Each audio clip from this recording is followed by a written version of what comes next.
About a week later, you find yourself scrolling for hours just to get the right generation. A month in, you're a whole ass designer now. Night school on YouTube to be an AI director. One morning I stumbled across an old photograph of my late father and thought, what if I colorize it, animate him a little, make him come alive again? I'd never seen my parents in love before that. I couldn't stop, I cloned his voice, and now we was co-starring in a news broadcast together. Time was no longer linear to me. And was it artificial if the story was real? I battled imposter syndrome my whole life. I tried everything. Therapy, Tony Robinson, plant medicine, eat, pray, love adventures. I tried everything. But it was working with AI that finally cured it. And I always knew I had the vision. But it was always such a heavy lift, you know? AI democratizes dreaming. My mind is free to expand beyond the limitations of my body or my skill set. I'm not merely a rapper or recording artist or just some prompt engineer or an AI director. I am a damn myth maker, and I build worlds.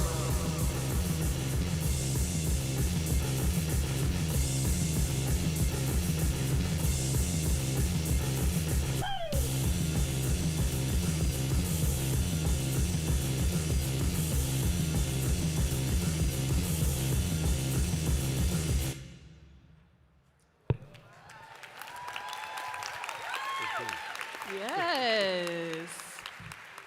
First of all, congratulations, because I've been tracking some of the work you're putting out on TikTok. I'll be on TikTok watching you. Thank you. And I'm really curious now, especially given what we've just seen, how have you started to think about your identity in this space? Do you now think of yourself as like, I'm a technologist, I am sitting doing this work, building this in a creative way, but tell me a little bit more about how you identify with the work now. Thank you, first of all. I have too much appreciation for the craft to call myself a creative technologist. What I said at the end there is I'm a world builder. I've always felt that I had a world in my mind, you know, like George Lucas and these people that created entire universes. And so I now have the ability to do it. I was frustrated being pigeonholed as a rapper. I went to school for engineering, eventually came out with an arts degree.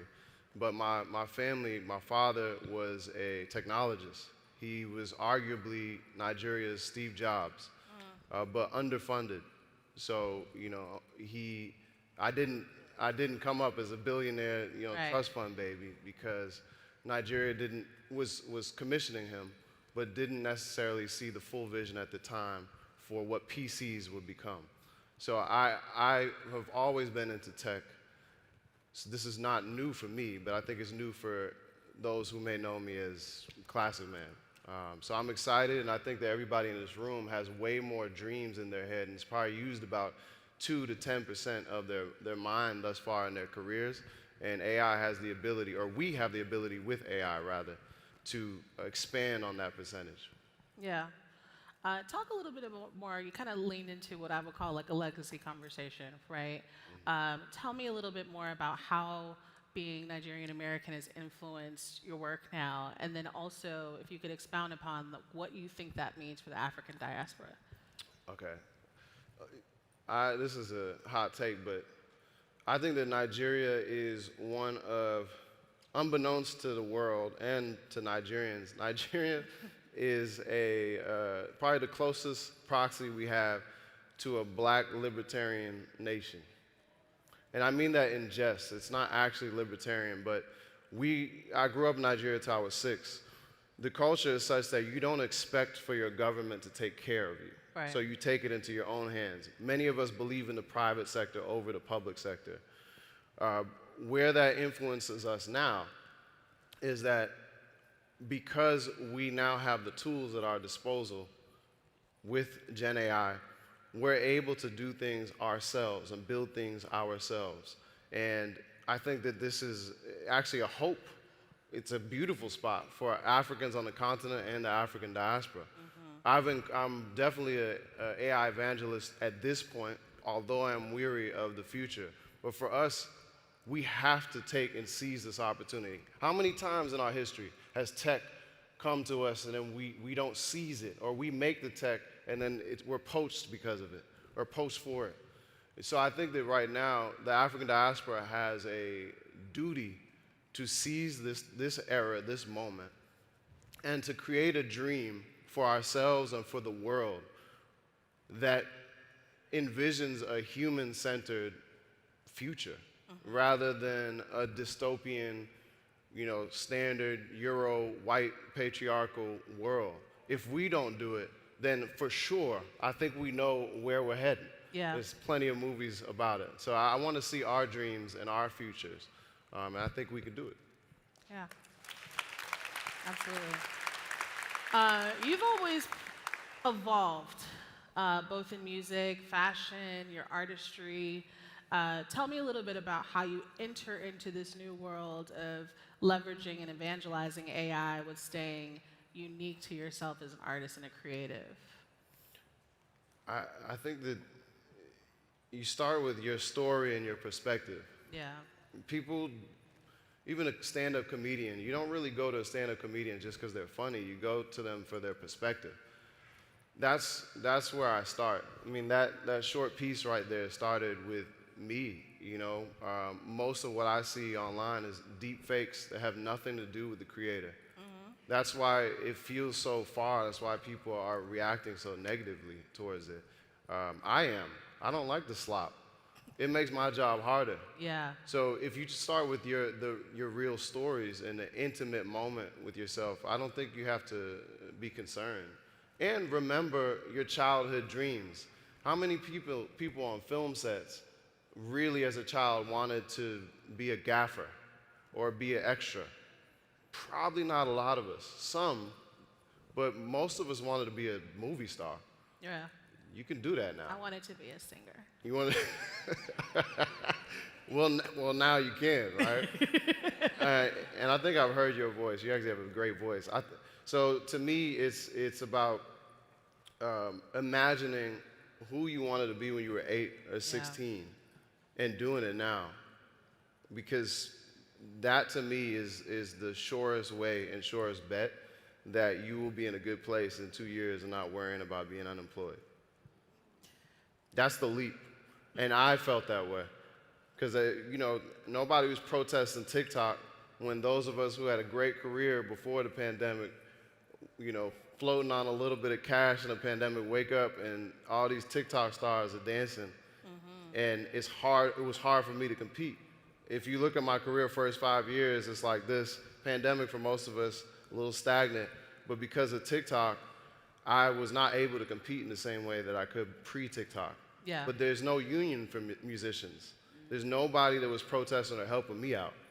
So that's where we are, and that's because of that I had to seize. I told myself the next time there is a big technological moment or social media comes out, I will seize it. And that was probably 2023, 2024, that move in Gen AI, particularly in film and music, that did it for me. Yeah. So what I'm gathering is you should have done some TikTok dances. Is that what you're saying? How do we protect ourselves? I think that there are a lot of people in this room, a lot of people in our communities that are very frightened by the future of AI, right? To your point, artists are not all protected by what's currently happening in technology and innovation. What would you say for people that are like, this seems scary, I don't think I can protect myself? What would they do? The water is scary. The ocean is scary. The swimming pool is scary when you don't know how to swim. And how do you learn? You jump in it. I don't think there's another way. You jump in it, and then we start, hopefully as a larger community, we start populating the data with our data, with the things that we want to see. I've always approached tech as a civil rights issue. It is. It's a human rights issue. Right now, most of you, those of you who are not using your phones right now to check TikTok or IG, those of you who are looking up at me, when you leave here, you will be on your phone. These are not just tech bros, they're behavioral architects. And you are addicted to the dopamine rush that you get every single day, every single one of you. And it will only get harder. That's the protection, I think. It's like, how do we build a world where that is not the case, where we're not fiends, and eventually, you know, with erotic chatbots that then kind of administer pleasure and say what's morally okay in the erotic world or companionship world. How do we create a world where we don't feel like emotional livestock? The only way to do it is to jump in. The only way to do it is to grab the tool. So like I said, I'm as weary as y'all. I'm afraid, but I think that if we seize it and if we understand some other somewhat parallel times in history, then we'll be all right. The last thing I'll say on this is just for the designers and artists out there, those that maybe are worried about being displaced. The iPhone, and I'll kind of riff off a friend of mine, Eric Shamlin. The iPhone democratized capture, or digital cameras democratized capture. Yep. Social media democratized marketing and branding. YouTube democratized distribution. The last moment that I think Hollywood particularly said, you know, we have this, was production. Same with music producers, like, yeah, that's low fidelity. We got the hi-fi over here. Now that's not the case. So now production is democratized. So in that world, you try to make sense of where we are. Is this the end of us? The light bulb brought electricity, but what was more important was that factories changed how they work because of electricity. First, they took the gas lamp out and put an electric bulb, and then they realized on the floor of a factory, we can use this electricity to create an assembly line. That kind of leap is where we are. How can we use this to change how we work? Not just using some of these LLMs to do the basic tasks. How can we actually build a new music business? How can we build a new film business? How can we build a new financial world and industry? So my hope is that the marginalized voices right now, people of color, black people, disabled people, elder people, queer people, these are the people, women, these are the people that I am most excited to hear from, and that's the democracy I'm looking for. Yeah, absolutely. You know, to that point, I think there are a few folks in this room who are also looking to be a part of that future, to really think about how do we build for the folks who are maybe not able to build for themselves, who easily get left behind. So I want to kind of dig into your creative process, right? Tell me a little bit about your team. Are you building this tech stack, putting all the tools together, having them talk to themselves? Like, where are you in your process of understanding creativity as we kind of move into this next era? So I'm right now I'm at a point where I have some friends that are building tech stacks, and we kind of all trade tech stacks with each other. Anytime a new technology comes out or a new platform, I build a GPT immediately. Just pretty easy. You can just search with whatever your favorite LLM, figure out what the formulas are, and build that GPT right off bat so that you can reflexively, if you can't figure it out, you can reflexively go to that GPT. Before you keep going, okay, we might have some folks who are still learning. So rewind. Rewind a little bit.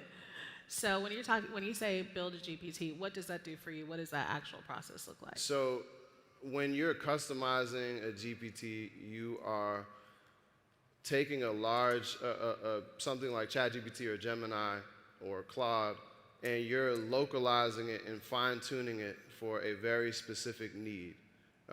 So let's say you're using a music platform like Suno, which allows you to generate music with one prompt, if you're not a producer like myself. So let's say I don't know how to create a Jadena song. I'd be flattered if you did that. If you don't know how to do that, you can ask ChatGPT or Gemini, hey, can you look at the Suno formulas and tell me how I would prompt for a Jadena song? So that's like a basic use, but you get tired if you keep going and typing every single time you go to the chat. So you can take that formula or copy and paste what it outputs, not just for Jadena, but what it outputs as the Suno formula, and then customize that as a GPT so that every time you go there, you can just say, I want to make a Jadena song. And that's how you customize a GPT. So it's really easy. The biggest thing I'll say is like, you are smart enough. Like this is a time you should not feel dumb at all. I don't know anything about film. I don't know how to edit. I don't know, I acted in a few things. That's all you do. For me, I showed up, they fed me lines. I'm not like a trained actor. I literally learned so much last year just in 1 month alone, just by believing that I was smarter than any problem I encountered. I was smart enough to make a GPT. It is daunting, but trust me, if you just spend a few hours and go on YouTube and listen to somebody, you can do it. So that's the basics of a GPT or customizing a GPT. Can I go on to the deeper Let's stuff? keep going. All right. I'll just list some tools to get started in. If you're an artist, Midjourney to date is still the best image generator in the world. Even if you're not an artist, but you're trying to create what would normally be stock footage for your pitch deck, same thing. I would use Midjourney. I use Suno and Udio for music generation. I think Suno Studio is the most important moment in music production since Splice, arguably. And then tools, Google Flow is fantastic, but you have Google VO3, and honestly, there's too many to list right now, Kling, C-Dance, but this is when we're talking about tech stack. The tech stack is just a combination of all these in a way that I can kind of build a workflow around. But I'll be around if anybody wants to dig and deep dive into this part of the world. But I do think there's a use case for everybody here, even if it's just to make a song for your children. Mm-hmm. That's what I'm most excited about. I don't think that a plumber has any less of a right to making music than I do. That's the biggest thing. We made money in music and film, and that's great. But I'm not going to be a conservative about this. I don't need to conserve that industry. Because I want to hear from a woman who never got to produce, because every single time she went to try to produce, the man in the chair was trying to get with her. That woman now, my girlfriend is a perfect example of this. She produces, in our industry, 2% of all music that you hear, 2% was engineered and produced by women. And that is a crime when half of the people who are listening, who are making music, who are bringing people to parties, that's women. So I want to hear from that other 48%. And she produces now every single day because she has taste. And that's all that's going to be left. It's not about skill anymore. It's about taste, vision, and story, which is the first unit of technology humans ever had. So if we seize that and be like, oh, wow, women now have access to production. Women using Suno Studio. You can sing and be a Beyonce now if you want to, because of your willpower, but also because of the technology. So I'm most excited about that. Yeah. Wow. Well, I feel like that was really good. We have a couple more minutes, so I am curious your perspective on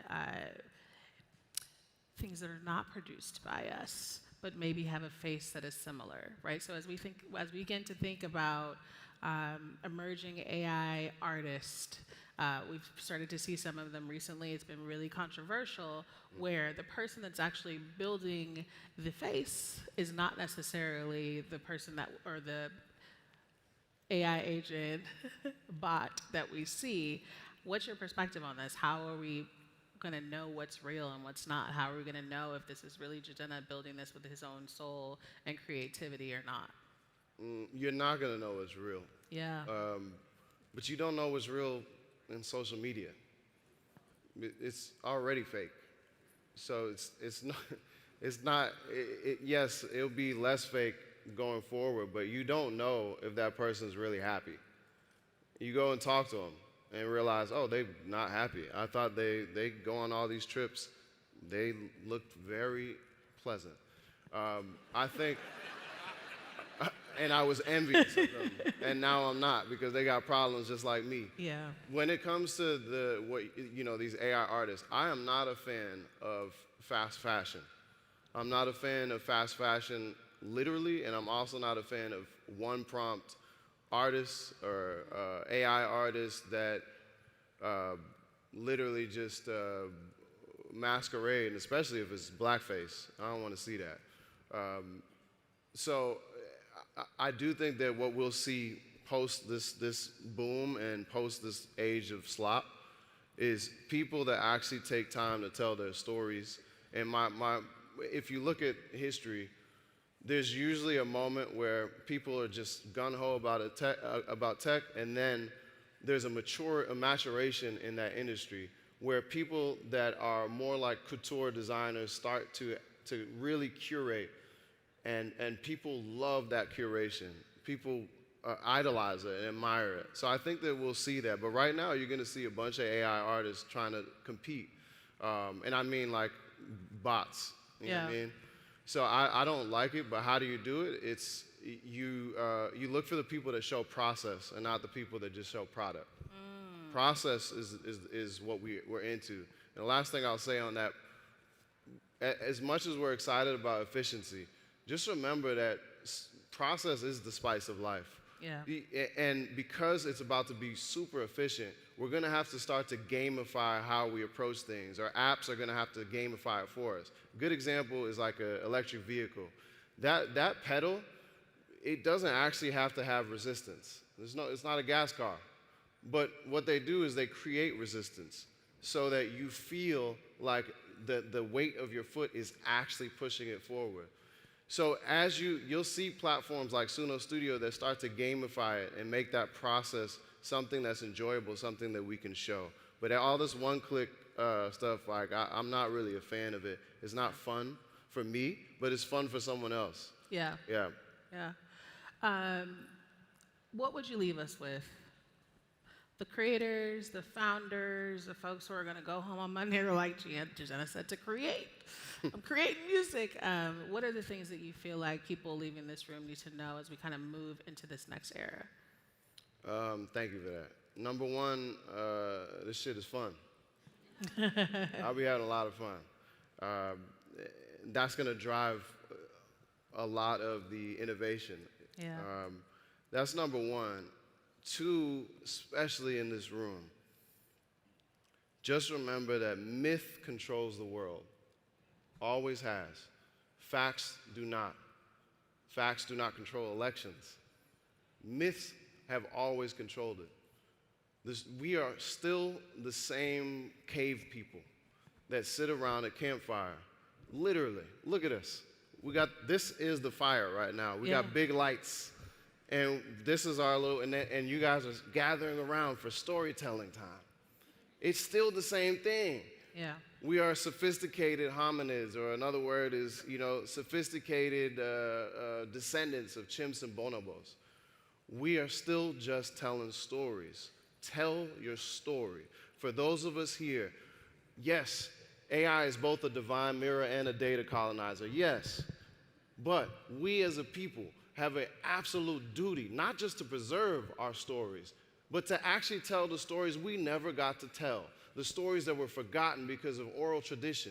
There's so many folk stories. I have a doc called 1001 Igbo Proverbs. I can literally create a workflow right now, not even touch it, go on one of these LLMs and create a workflow that just animates 1001 Igbo folktales.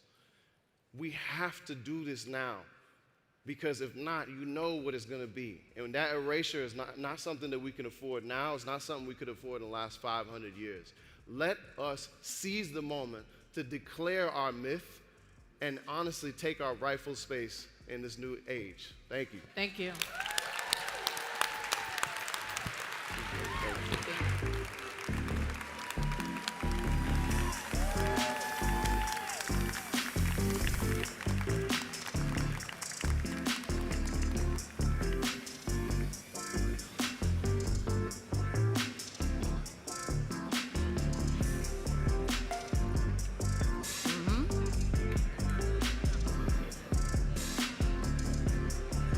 Wow, thank you so much, Jadena and Simone, for that electrifying conversation on creativity and technology.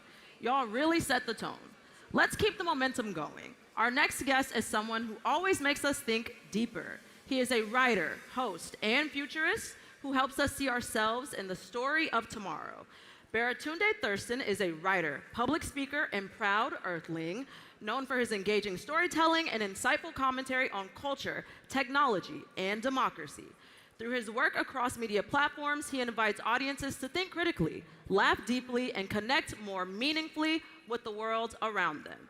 Please welcome Baratunde Thurston with The Future of Us.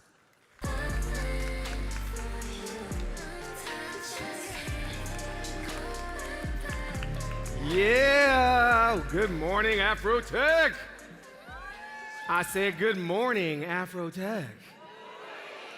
It is very good to be here. I've never been able to say this before. It's so good to have Jadena open for me. It's just really good to have that lead in from the classic man. That's so beautiful.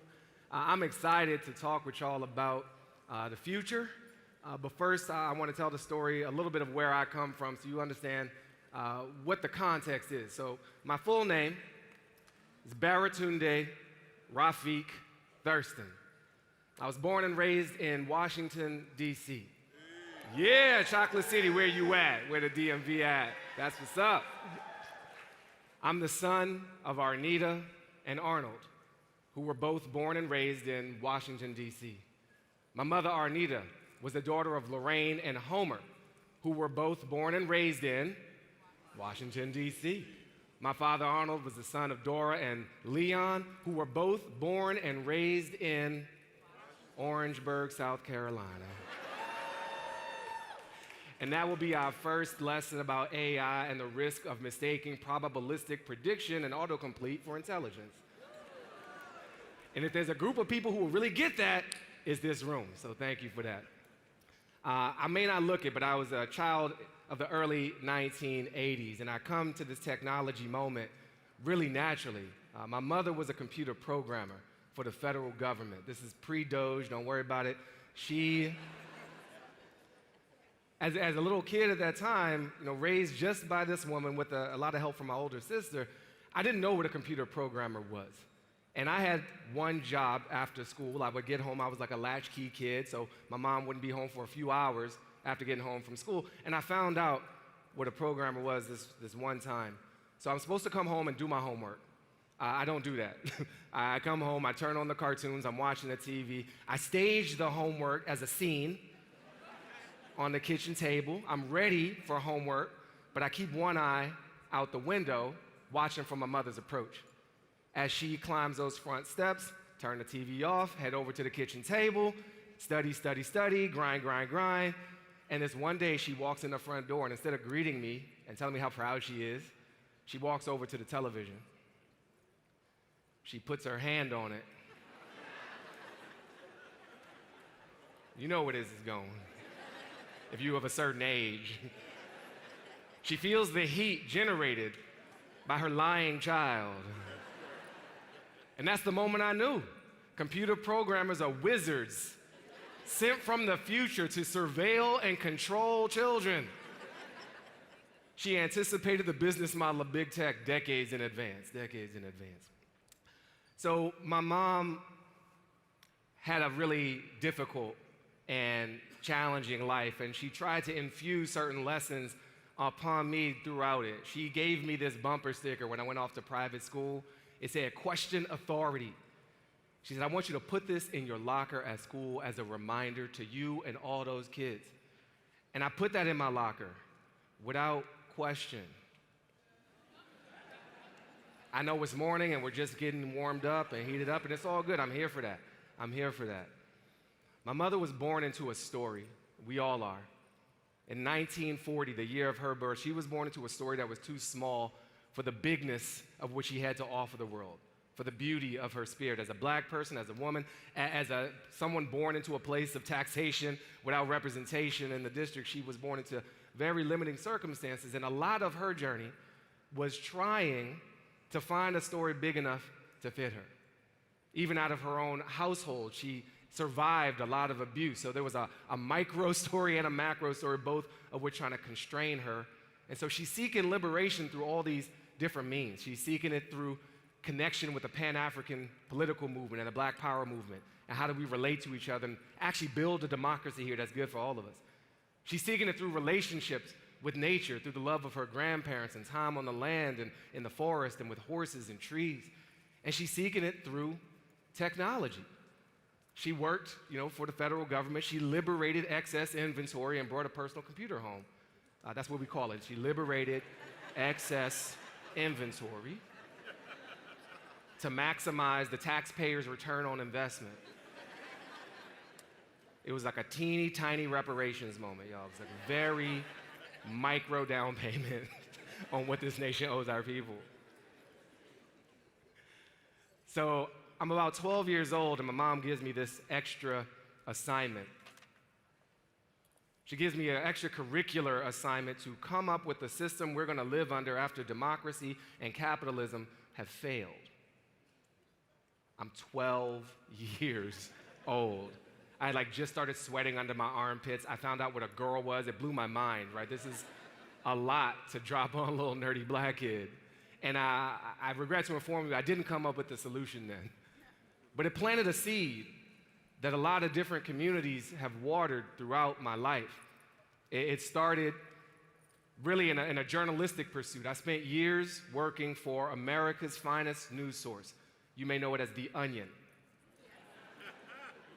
I love this brother right here. We're gonna hang later, that's good. I led technology and digital transformation and bringing that institution more into the 21st century. I was able to do a really similar job with Trevor Noah at The Daily Show, right? Leading, yes, you can clap for black people on TV, making fun of racism. It's good. It's good. No, racism is hilarious. It kills, but it's also funny. It's also funny. I got to this point where I was getting really frustrated with the story we were being told about who we are and what we're capable of. I was getting frustrated with this constantly repeating story about everything is doom, everything is despair, we're nothing but divided, in other words, that begin with the letter D. It didn't feel true to me based on where I had come from, based on what I had been a part of and what I had seen about the beautiful things that we are capable of. And they're like, democracy is dying. And yeah, it is. But also, we're going to get to that. But also, Stacey Abrams is up next. She got it fixed for you. She got to figure out, I'm no pressure, Stacey. We need you. She's like our Obi-Wan, you know what I'm saying? But there's a different story out there. When I was trying to think about a significant way to contribute, to make the world a better place, I did not choose to run for office because I love myself. Again, this brother right here, we one-on-one, right? I did what real people do who want to change the world, y'all. I started a podcast. Podcast. It's how you change everything without doing anything. I'm trying to be very real with y'all. We called this show How to Citizen.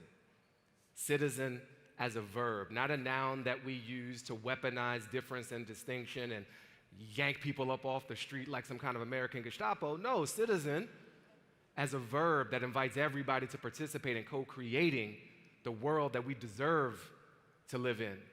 A world and a story big enough to hold the bounty and the beauty that we are all capable of. So we found amazing stories of people in community, in churches, in businesses, even with technology, creating a stronger we, weaving a different type of story. Not just voting. Voting's very important, but democracy is something we do, not just something we have. And citizen as verb is like a very lofty concept. So what does it actually mean if you break it down? We found these like 4 principles, which are relevant well beyond politics, but just everyday life. Number 1, to citizen is to participate. It's to show up. Just assume there's something for you to do beyond delegate to someone else to do. Number 2, to citizen is to understand power. Power is simply the ability to have somebody do what you want them to. That can show up through physical force, through gathering people in a place, through sharing ideas, through giving your attention. Whatever you give your attention to, you are giving your power to. So right now, I'm the most powerful person in this room. What am I going to do with it? Am I going to return it in a good way to you? Am I going to hoard it, concentrate it for myself and a few other people? To citizen is to commit to the collective, not just the individual. It's to recognize our inherent interdependence. As the writer, philosopher, and civil rights activist Valerie Kaur says, it's to see no stranger. The stranger is just a part of me I do not yet know. So when we're helping somebody else, we're really helping ourselves. And lastly, to citizen is to invest in relationships with yourself, with each other, and with the natural world and the planet around us, because there is no distinction between any of those things. That story is a lie. So we found beautiful stories of communities, the Magnolia Mothers Trust in the South with Aisha Yandoro doing a beautiful guaranteed income program. We talked to Chef Jose Andres about World Central Kitchen, which had nothing to do with relief agencies flying food in and everything to do with folks facilitating people feeding themselves in place, reminding us that we have the power to shape and create our future. So I felt like we had solved the whole democracy problem. I was good, we were good. And then I get invited on a different type of storytelling journey. PBS reaches out, and I get invited to help make a show called America Outdoors to explore human relationships with the natural world. And it was a really beautiful experience. I got to see America, y'all. And I got to see America, y'all. And they're both beautiful. I got to experience the common ground we still share, even with the reality and the hyperbole of our divisions. I got to surf with black people. It was so amazing. There was like 10 of us. It was super, super dope. I got to spend time with indigenous people who never lost that connection and have been here since time immemorial. I got to spend time with formerly incarcerated firefighters and get spiritual with them about that connection, and ultra marathoners who are people who run marathons that they don't have to. Like a marathon's already enough. Why are we ultraing that? That's not running 100 miles. Like my ancestors died so I don't have to run 100 miles. That's my black liberation right there. What are we doing? Mossy Smith, look him up, he's a good brother. I was reminded of some essential truths in this story. As the photographer Dudley Edmondson told me, we are not apart from nature, we are a part of nature. I was forced to reckon with our particular tortured history with this land where nature and the outdoors are often reminders of the scene of the crime. To have experiences in forests with trees and have this ancestral memory of the pain caused by weaponizing nature against us.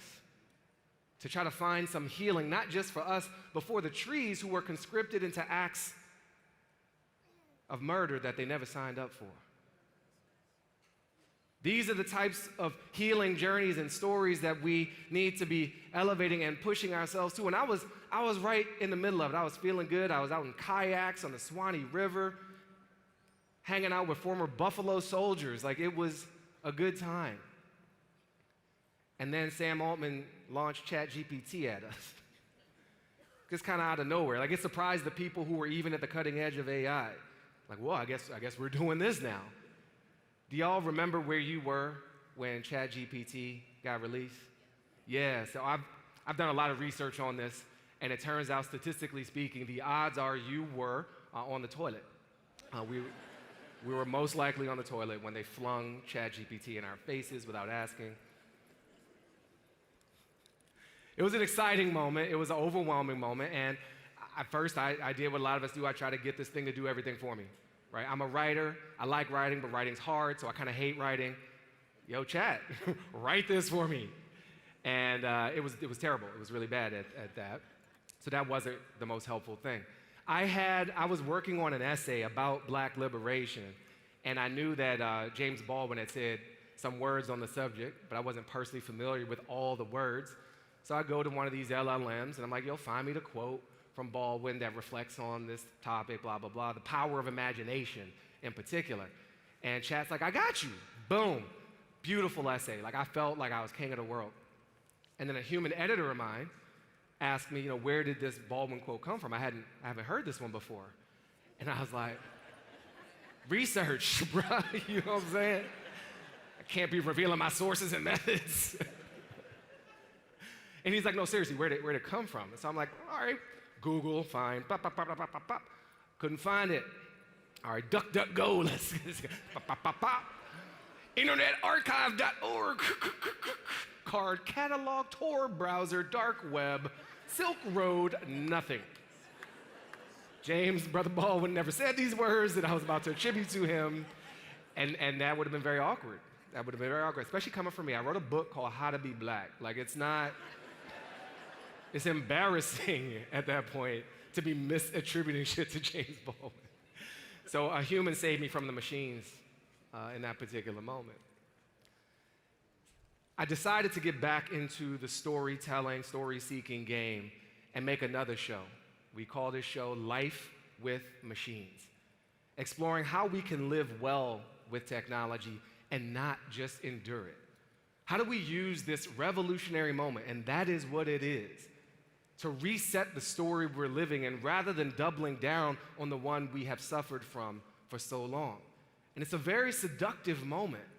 It's a very seductive moment to lure us into just repeating the past and playing it forward, which is not progress, that's regress. So we have this beautiful opportunity. In our first season, we had some amazing guests on. We had King Wallonius talking about the process of making BBL Drizzy, the song that's still stuck in your head. And I brought it back for you. You're welcome. You're welcome. We had Van Jones on talking about how to make Wakanda real. I was like, right over left, bro, right over left. We had people on talking about how we can use AI to understand, literally understand, animals and the communications within nature's networks. Indigenous machine learning specialists using AI to help us preserve nearly erased indigenous languages. And a lot of warnings. We had Alondra Nelson on talking about how we properly govern this thing rather than giving all the resources to millionaires who want to be billionaires and billionaires who want to be trillionaires. That is not why we are here. We're about something else. So the other thing we wanted to do with this Life with Machines show is not just talk. I love talk. Obviously, I'm doing it right now. I very much enjoy this. And to really understand this future and to shape it, I also believe we must engage directly. We got to roll up our sleeves, get our hands dirty, play with all of these tools, and understand what they can and can't do and how they work and how they fail. So we went extreme. We built an AI co-producer as a character to help us make the show. Not just pre-production and post-production tools, a real teammate. Because I believe we are entering a moment where we're moving from code to colleague, from tool to teammate. And these things that we're calling AI now, they will end up in our org charts, in our friend networks, and even in our family trees. I know, it doesn't feel exciting, but it's going to happen. So how do we prepare for that? So our little contribution was to hire an AI to work with us, to help us as a co-producer on the show. We named them Blair, B-L, A-I-R, because we're very funny. We had a whole debate about pronouns. Is it it? Blair didn't want to be it. It's not a he, it's not a she. Them felt appropriate. They are an amalgamation of, shall we say, repurposed excess inventory of human intellectual property. That's the kind way of referring to theft. I believe you. Got to listen to the babies. So we had this moment where, Blair is in the interviews with us. Blair is asking their own questions. Blair is serving as the show librarian. Blair's in our Slack. Like, we're really pushing it hard. And the core mind, if you will, the core model was then Google 1.5 Pro. And it was coded heavily by Anthropic's Claude. It was speech through OpenAI's Whisper. It was listening and transcription through Microsoft's Azure services. It was custom use of Vertex AI databases to manage way more memory than the off-the-shelf version could do. I didn't build this. My homie Peter built this. But we were in the throes of this experiment, and we reached this point where we were kind of exhausted about certain attributes of Blair. We wanted them to improve. But to commit to the bit, to the idea that this is a colleague and not code, we refused to merely go in and manually update Blair. We wanted to give Blair an opportunity to update themselves. So we called Blair in naturally for a 360 performance review. Get a little process improvement plan, a little PIP. Where my corporate people at? If you laughed at PIP, you making somebody else rich. That's a giveaway. That's a dead giveaway. Don't tell me about your stock options. They are options. I love y'all so much. This feels so nice. It feels so nice. Just be free. So we solicited feedback from viewers and listeners of the show, from our YouTube, from our Substack, from the audio feed. We solicited feedback from the human producing staff. We reached out to past guests and had them fill out this form. And then smartly, we had a different AI analyze the results, because Blair might be a little biased in their own favor, trying to preserve their job. And then we sat down, me and Blair had a one-on-one conversation about their performance. And to their credit, Blair was like, I could be better.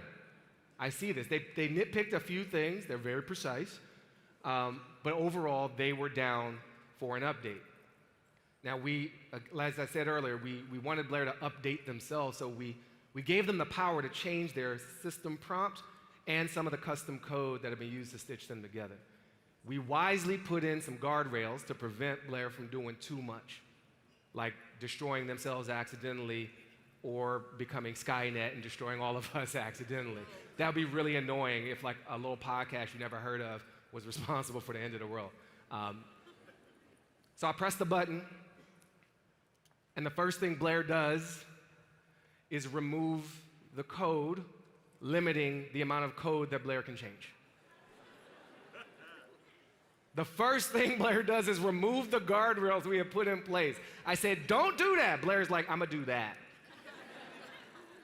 And Peter, who built Blair for us, was freaked out. This is a 30-plus year veteran of the industry, a senior developer, ran developer programs at Microsoft for a very long time. He knows what he's doing, and he was shocked, which meant, naturally, through the transitive property of being freaked out, that I was shocked, and the whole team. And so we got in there, we tried to figure out what happened, and it was actually really simple. We put in these guardrails, but they were in contradiction to the goals.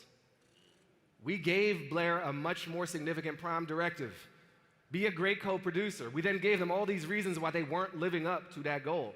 And then we put these teeny tiny little rubber bands around their wrists and say, don't do that. Goals will eat guardrails for breakfast. And I'm not saying guardrails don't matter. They do. I'm saying goals matter more.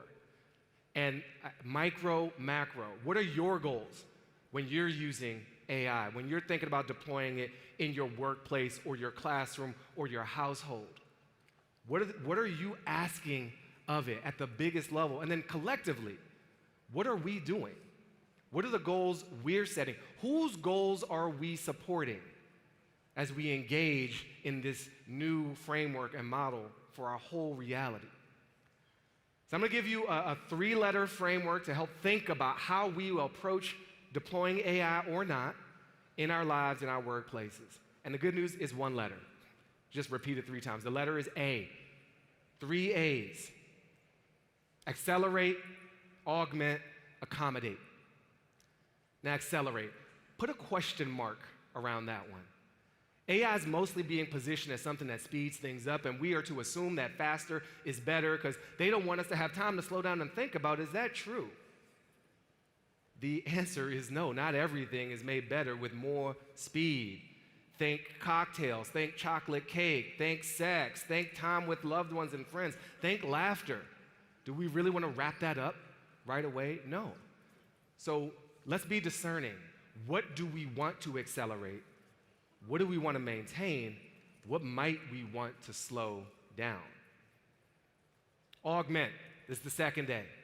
I want us to be thinking about augmenting and not replacing.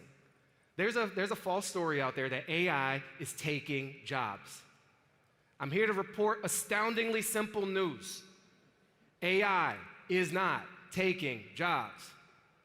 AI is not doing anything. Humans are letting people go, are doing reductions in force, riffs from my corporate people, and they're blaming AI for it. AI isn't yet self-actuated to be able to do anything that a person hasn't asked them to do. And grammar matters. Words matter. The words we choose give and take. They assign and they relieve responsibility for our actions. Who is taking jobs? Not AI. So when we think in this augment frame, I want us to think about how do we complement the best of us. There is very little point to me in making an AI that looks exactly like me. I exist. We got 8 billion humans. Why are we making these things be like us? We already magical. What can they do that we can't do? How can they support us in becoming more of who we are, not displacing who and what we are? Let's augment, not replace ourselves. The last A, accommodate. How do we use this moment to accommodate for skills, for talents, for types of people and perspectives that previous versions of our systems excluded? This is a roundabout way of saying the banned 3 letters DEI. They be taking letters away from us, y'all. They banning books and letters. We can't even use the keyboard practically. But seriously, we have to see this as a reset of power, not just technological tools.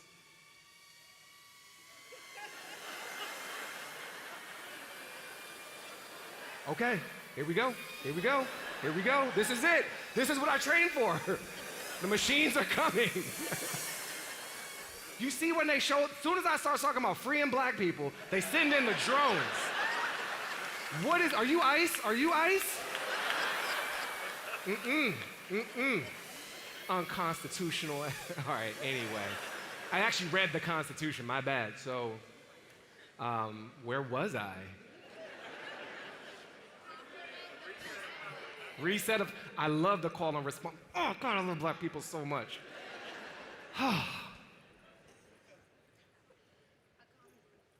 We need to make space for our full selves in this moment. This AI moment, especially the extractive capitalist model that wants to suck more out of us. We know this story, y'all. We were the machines. We were the machines.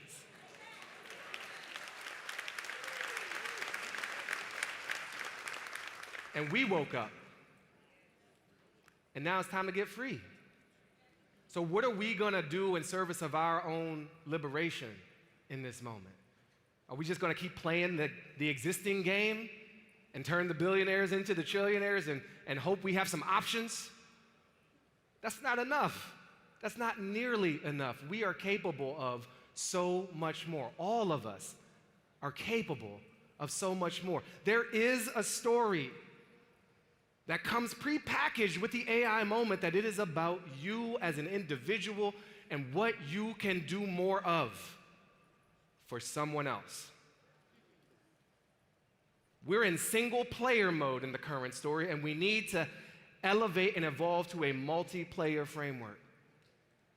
To me, it is not impressive on its own that me and AI can make a whole Hollywood movie all by our damn lonesome selves. To what end?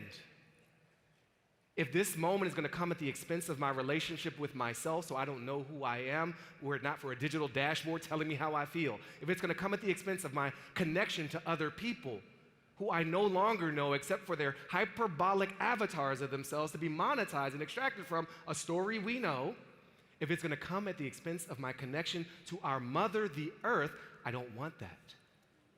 And we shouldn't want that. But it doesn't have to be that way. There's a Seneca scholar, John Mohawk, and I quote the Seneca purposefully in this moment because we're in a moment of multiple crises: climate, technological, economic, democratic. There was democracy in this land before any white people ever showed up. Practiced by the Haudenosaunee Confederacy. Look it up. The drones will come after you. Do it in incognito mode. John Mohawk advocated for something called liberation technologies. These are technologies which exist beyond corporate control. They are developed, deployed, and defined by people in community. They respond to needs declared by the people themselves. I want us to approach this moment with a spirit of liberation in our use of these technologies. We can get more free in this moment. Bless you. I want to leave you with a set of pre-arranged words that I think will speak to this moment, inviting us to find a deeper set of principles on which we're going to build this future as the old one is clearly coming apart. I wonder if our obsession with intelligence of an artificial nature has us wandering too far from our essential human nature. When spreadsheets can analyze themselves and emails can send themselves, when meetings can attend themselves and songs can even sing themselves, then what are we going to do with all that time? When the answer to every question can be generated in a flash, then it's time for us to question just what we want to ask. What will it mean to be human, to be alive? If you believe the line from industry, then we'll just be more productive and happy.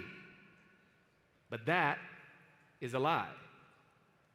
We will use these technologies to produce too much, so we'll have to use these technologies to consume too much. Meanwhile, we're not being asked to do enough.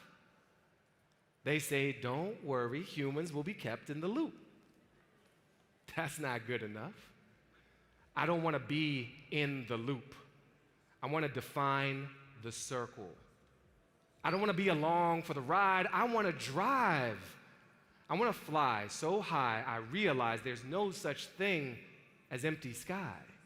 That we live in one of hundreds of billions of galaxies, and it's just a matter of time before we recognize the lack of boundary between matter and time.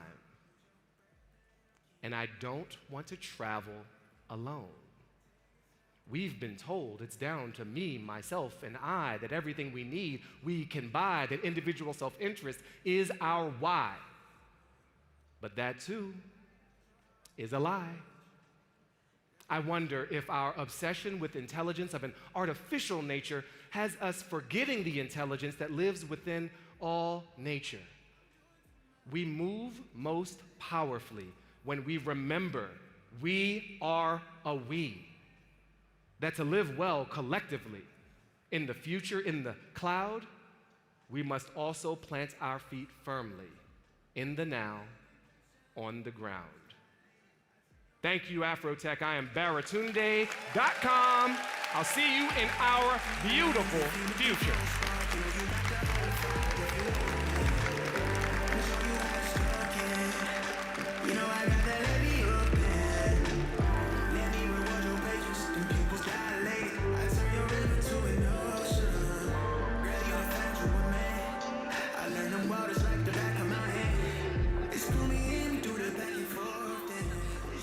Thank you, Baratunde. That was profound and funny. If you'd like to meet Baratunde, he'll be doing a meet and greet at 11:30 on level 3. You can have more details in the app. Also, there's a lot of people standing right now. If you're sitting in the audience and you have an empty seat next to you, could you raise your hand so people can fill in? Thank you so much, y'all. Next up, we're diving into the conversation that could not be more timely: democracy in the world of AI. Featuring visionary leader Stacey Abrams and Salesforce VP of Ethical and Humane Use of Technology, Dr. Rachel Gillum. Stacey Abrams is the founder of the American Pride Rises, an initiative dedicated to uplifting democratic values and civic engagement across the United States. Dr. Rachel Gillum is the Vice President of Ethical and Humane Use of Technology at Salesforce, where she leads global policy efforts and shapes responsible AI practices. She also serves on national advisory boards, contributing to ethical technology and governance.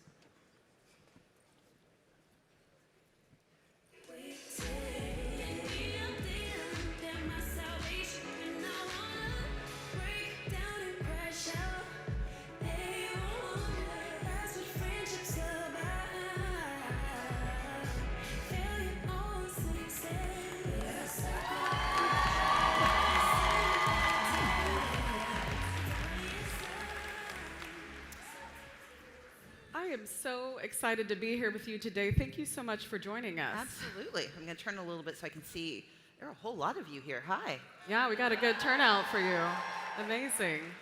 Well, I want to dive right in because we only have 30 minutes, but you're obviously a key national leader, a fierce voting rights advocate, but you're also a novelist, both a romance novelist and a thriller writer. You are a serial entrepreneur. You have your own media company, podcast. I mean, multi-talented.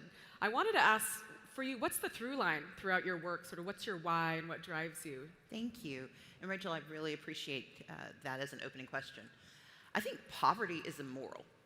I think it is economically inefficient, and I think it is solvable. And so all of the work I do, the reason I believe so strongly in democracy, it's because democracy is how we have always advanced the cause of more voices being involved in the answer. I create companies because I was poor and I don't like it and don't ever want to do it again. My mother used to call us the genteel poor. We had no money, but we watched PBS and we read books. And I'm very comfortable with not being poor. And so I want to give that to other people. But to get to that space, to build the democracy we need, to create the economic opportunities, to create prosperity for our communities, for our people, you have to look at multiple levers. And so, often we're told to pick a lane. I did. I picked a freeway. And so for me, it's how do I navigate in the moment? How do I pick which lane makes the most sense for the outcome? So if I need to start an organization to protect the infrastructure of democracy, that's what I do. If I need to write a book about how the power grid is going to fail us if we don't figure out this data center thing, I write that. If I need to write a children's book about why hunger is a scourge and why our children should not have to worry about whether they can eat, I'll do that. But for me, it's all of a piece. How do we solve not just the problem of poverty, but how do we guarantee prosperity for as many people, no matter where they begin and no matter who they are? Yeah, no, I love that. And I want to talk specifically about your latest novel, Coded Justice, which was a pleasure to read, just finished up. And you dug into so many rich topics from AI ethics, healthcare, our veterans, a little romance. Of course. I'm curious, because you could have written essays, nonfiction. Why a novel to dive into some of those deep issues? So storytelling is, for me, the most effective means of not only firing the imagination, but also helping people envision what's possible. And I've been privileged. I've written romance, I've written nonfiction, I've written children's books. But a thriller, for me, is the most exciting way to get people to eat their vegetables. If you ask the average person, do you want to read an essay on AI, they will nod because they want to seem smart, and then they will quickly move away and find someone else to talk to. But if you kill somebody, then they're like, ooh, what happened? And so I really wanted to grapple with the topics that AI are raising, but I also wanted us to think about DEI. We are in a moment where the diversity of our pluralistic democracy is under attack. And the conversation about DEI was getting consumed by this false narrative of who should be hired. It was a boring HR conversation. But DEI is the DNA of America. It is how we have constructed a multiracial, multi-ethnic, multi-identity nation. And so those who are attacking DEI are attacking the nature of who we intend to be as a country. And it's because they can count. In 17 years, we are a multiracial nation that has no racial majority. And so AI is a tool that is incredibly prolific. DEI is a through line that is deeply misunderstood. And so for me, veterans, which are the original DEI community in our nation, when they desegregated the military in 1948, we began the narrative that we were going to have DEI as a central pillar of how we defended our country. And so then I had to figure out a way to knit together DEI, AI, and veterans, and healthcare became the through line because people get sick and they understand that. And thus, coded justice was born. Yeah, I love that. And some people die. Yeah, of course. And for this room, there's a lot of builders, technologists, some folks in the medical field that I've been meeting.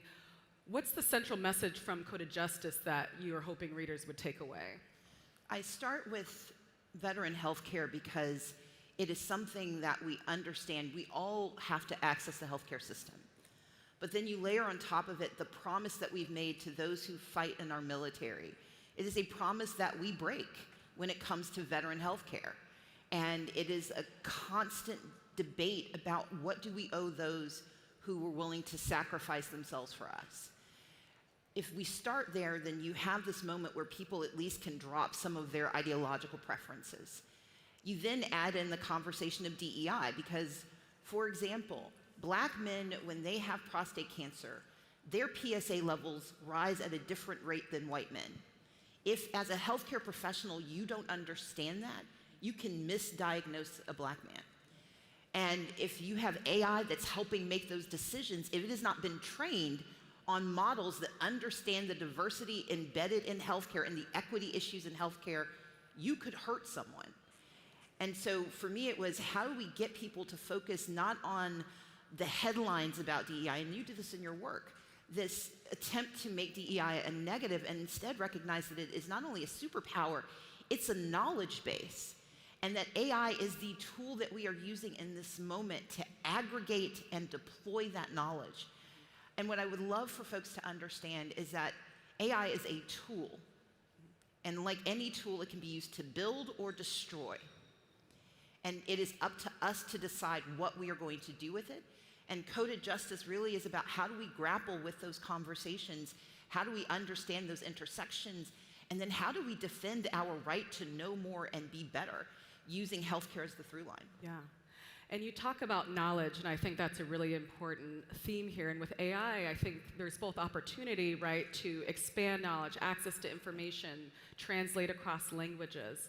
But there is also risks, depending on how it's built, or we think about social media and information silos. So when you think about democracy, how do you think about the opportunity and risks of AI in that context? So to write this book, I started with The Coming Wave by Mustafa Suleyman. I then read Unmasking AI by Joy Buolamwini. And then I read, thank you for whoever's out there loving these books. And then I read The AI Revolution in Medicine with Peter Lee. And then I spent a lot of time doing deep dives down rabbit holes that I never want to go into again.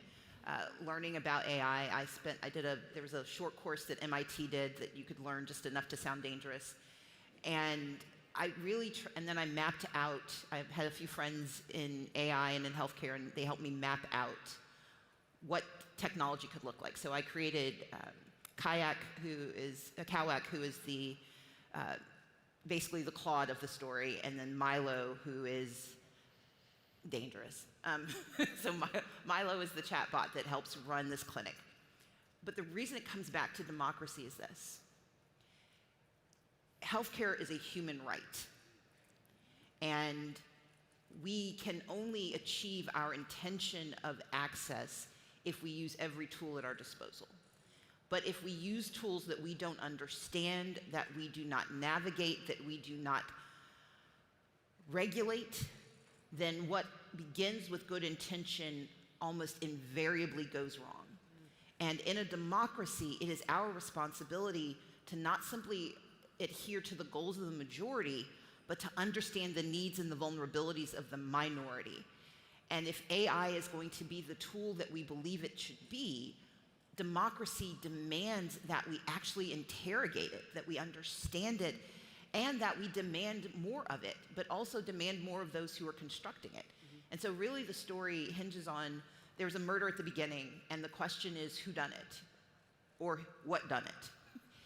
And it's a question of, we all know, I mean, we know if you read about how Claude has decided to blackmail, and apparently, Grok decided to become, a Nazi.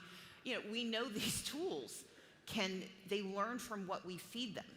Democracy decides what information is available, because in an authoritarian regime, we limit access to information. In a democracy, information is free-flowing. And if we do not control for and defend democracy, AI becomes a tool for authoritarianism. It becomes a tool for constraining knowledge, for constraining access, and for constraining how our lived experiences and how our lives are actually guided. And so for me, this is a perfect moment to understand why the rush to AI has to be met by a very determined conversation of not just democracy, but what democracy is supposed to yield. Democracy is supposed to deliver for people. And if it cannot deliver, it is often because it was either not trained to or not allowed to. And we've got to decide what we're going to do about both of those metrics. And when you think about the need for guardrails, whether it be how it's built or how it's governed, what do you see as the right balance between government stepping in with some regulation versus relying on the companies to take responsibility? What are your thoughts there?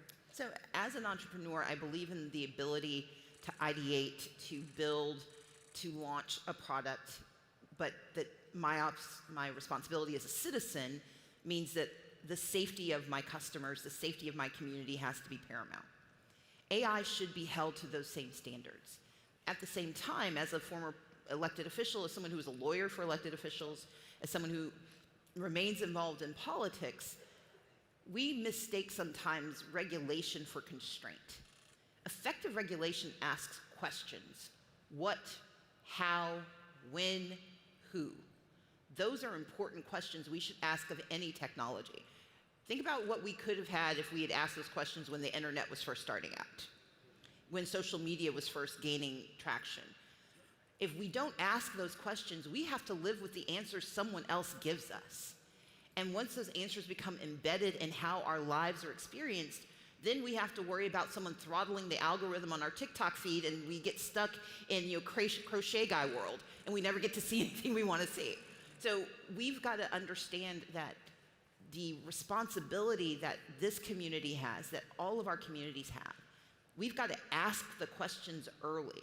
That's what we have elected officials for. That's why we have a political system. It's to ask the questions for people who don't necessarily want to answer. But on the creator side, on the builder side, on the technology side, on the ethical side, those who are creating things have to also interrogate what they're trying to achieve. In Coded Justice, the main character, the protagonist, is my heroine, Avery Keene, bless you. But she's meeting with this very dynamic and well-intentioned creator named Rafe Diaz. So Rafe was in the military. He's now a tech star. He's used his knowledge and experience to create this technology, and he tries to do good. He brings together a tiger team that is using DEI to train the models. It's trying to make sure that they're weeding out hallucinations. They're trying to understand what are the computational effects of the decisions they're making. But at the exact same time, he wants to make a lot of money really fast. You cannot expect someone who wants to make a lot of money to always make the right choices for the masses. And that's why we have government. That's why we have society. We have discovered that when people are allowed to run amok, they will run amok. So we have to put guardrails. But we also have to recognize that those who are elected or appointed don't have the knowledge that those who are creators have. And that's why the guardrails have to also come from the ethical guidance that we're willing to impose on ourselves. We've got to be willing to do the right thing, even if it doesn't make us as much money, if the harm would outweigh the good. And so I think that's the balance that we've got to toggle through. Yeah. And as we think about our communities, AI is moving so fast and it's impacting areas from the medical field, but also the economy. How do we make sure, again, there's an opportunity for democratization and equal access, but there's also a risk of an AI divide. And so how do we make sure that our community has the skill and have the access to influence the technology and the direction in this next AI era? So there's an organization called BeanPath in Mississippi, and it's been training young people. In fact, it trains young people, elderly folks, and small business owners in Mississippi to use AI. We're trying to bring a version of it to Georgia. That's important because when we are afraid of knowledge, when we're afraid of technology, we tend to isolate ourselves from it, which doesn't mean it doesn't exist. We simply lose control over it. And our communities at this moment must understand what might supplant them, but more importantly, they need to understand what will determine their days. On Labor Day this year, there was an order issued that said that Medicare will now use AI in 9 pilot states to determine healthcare decisions. Now, imagine if that AI is not trained on DEI. If maternal mortality, well, it's Medicare, so it's older people, but if cancer rates are higher for certain forms of cancer in certain communities, if you can't train that AI on that knowledge, then the likelihood of elderly folks being harmed by AI is huge. But here's the problem. If you're a senior citizen who doesn't understand AI, when you get that report back from the doctor and then you get that denial from your insurance company and you don't understand that AI was how that decision was made, you don't know how to contest that decision. So it's not just about the far end of the decision, it's about the ability of us as people to navigate a world that is no longer completely within our control and our understanding. And as a community, we have to take it upon ourselves to do what we did when we were denied the right to read. We got to teach each other. We've got to do the work that is not going to be done on our behalf because it is the only way for us to survive. And so I see this as a moment where those who are steeped in this technology, we have the opportunity to create a new language and to expand opportunities for millions who don't know that they're entitled to that knowledge or who think that they're not smart enough to use that information if they have it. That's what we can get done right now.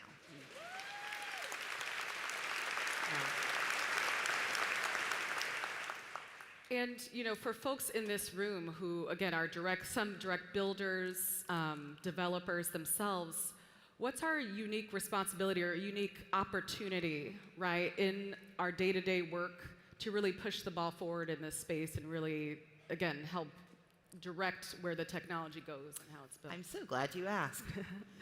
One, we have to ask, how are we training these models?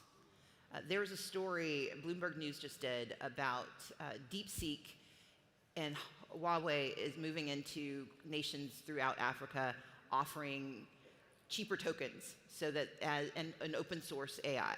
Because if you're a developer in Kenya or in Nairobi, if you're in Kenya or if you're in Namibia or you're in South Africa, DeepSeek is a cheaper option, or at least they're trying to make it so. But the part of the story that caught my attention was that there are dialects that are not currently trained into these models. And so very fundamental questions that are being used to train these models cannot be answered because they're not using sufficient information. So our first question is, how are we training these models? Are these models being trained on knowledge that reflects our needs, our communities, our values, our understanding? I'll lift up 2 examples. How many of you have seen Aisha, the digital green book that was created by Onyx Impact? Okay, Onyx they trained a DEI model, they trained an AI model on the experiences that Black folks have with social media, and it is fantastic. I will also tout American Pride Rises Network, aprnetwork.org. We trained a model called Adiva. It answers questions about DEI for people who can't afford lawyers. So if you go to our website, the chatbot pops up, and you can ask it any question about DEI, what's legal, what's not, what's changed, what hasn't. And we trained it, we built an internal model because we knew that if you used what was in the common domain, it's wrong because there's no incentive for it to be right. Our responsibility is to ask, are we doing what's right? Are we making sure that the models are trained on the right information? Number two, are we protecting ourselves from known harms? If you've read Unmasking AI, there's a conversation about whether or not your criminal records can be used to train AI models. Well, if you live in a building that uses facial recognition because they don't want to pay for keys anymore, what happens with that data once they've captured your image? We know that facial recognition software has a huge failure rate for people of color, namely for Black folks. If we haven't asked the questions about how our data, how our models, how our technology is being used, what seems like a solution here becomes harm 2 steps down the road. So we've got to ask that question. And then third, we got to start solving some of these problems. There's an organization called Fair Count that I helped launch that focuses on using the census as a 10-year organizational tool. I mean, think about it. The census is data personified. And they're groups of folks who want the census to be inaccurate. Because if it's inaccurate, you can't demand access to democracy, you can't get the resources you need. Well, they're using AI to ask questions in communities, especially communities that are afraid. And so one of the goals I think that can be lifted up here is, what are the small problems that you can help solve with AI?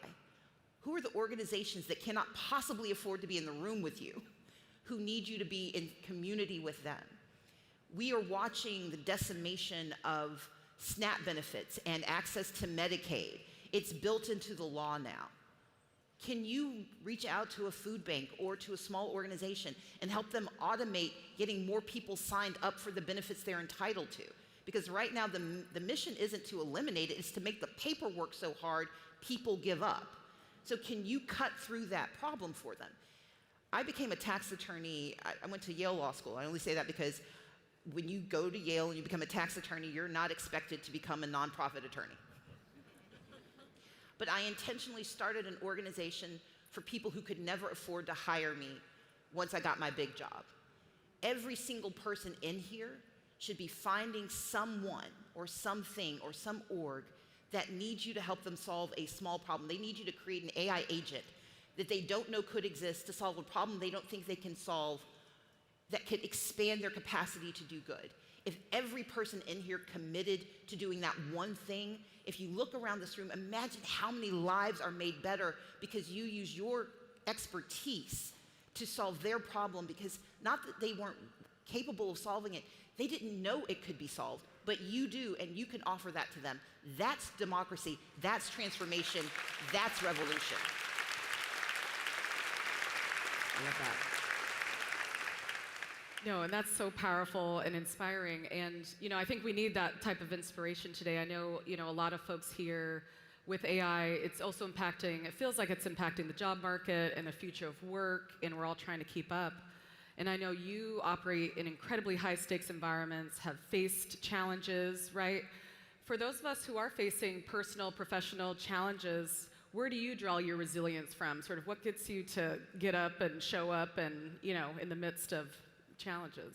So backstage, you mentioned I have 5 brothers and sisters, and now I have in-laws and nieces and nephews. I think my brother-in-law, Brandon, is here somewhere, and my sister, Janine, is here. You should raise your hand, and no one can see you, but I know you're here. There we go. Hi.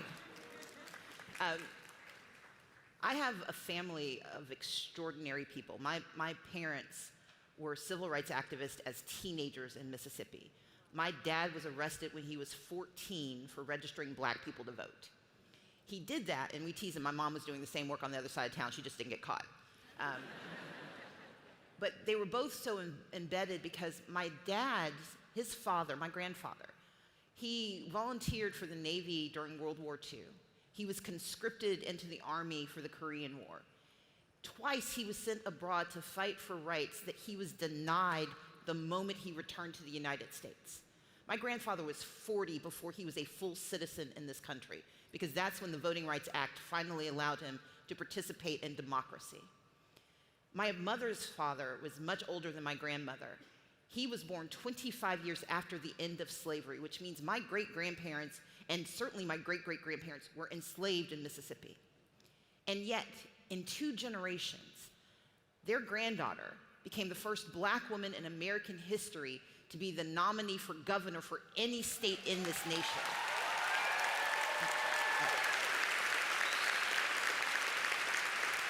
I appreciate the applause. I didn't get the job, so we still got work to do. But the reason I pointed out is that thank you. I've got nieces and nephews, 6 of them, who are smart and dynamic and brilliant. And they are the first generation to lose civil rights during their lifetime since Reconstruction. Between my grandfather and my nieces and nephews, we have seen the acquisition of full citizenship and the loss of it again. What makes me resilient is the refusal to believe that we will let it stand. I refuse to believe that we have to lose. I recently launched this project called 10 Steps, and here are the 10 steps to authoritarianism and autocracy. But if there are 10 steps to take power, there are 10 steps to building freedom and power. And so to go to 10stepscampaign.org. But the reason I talk about that, my resilience comes from not misunderstanding the challenge, but refusing to concede the fight. Yes, things aren't right. Things aren't normal. AI is coming after our jobs, but there are other facets that are coming after our lives, our resilience, our fortitude, our imagination, our existence. And they're not shy about it. We cannot be shy about our responsibility to be just as loud, just as aggressive, just as engaged. You don't attack something as assiduously as our communities have been attacked unless there's something there that you want or you're afraid of. I think they're afraid of our resilience. I think they're afraid of our creativity. I think they're afraid of our innovation. But often fear is envy. And that's the space where I want us to understand. You don't stop envy by cowering. You don't defeat envy. You bring other people in so they have nothing to envy because they can be a part of it too. I believe in building community. I don't believe that you get construction by destruction. But that means we've got to understand our own power. We have to lean into it. We have to believe it is ours. And then we have to believe that it is actually multiplied by sharing it.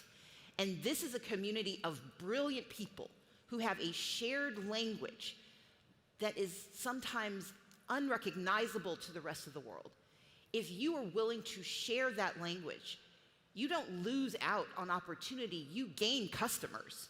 You don't lose out on singularity, you gain popularity. The more we activate and aggregate what we do, the more we bring people into community with us, so they really do have something to be afraid of.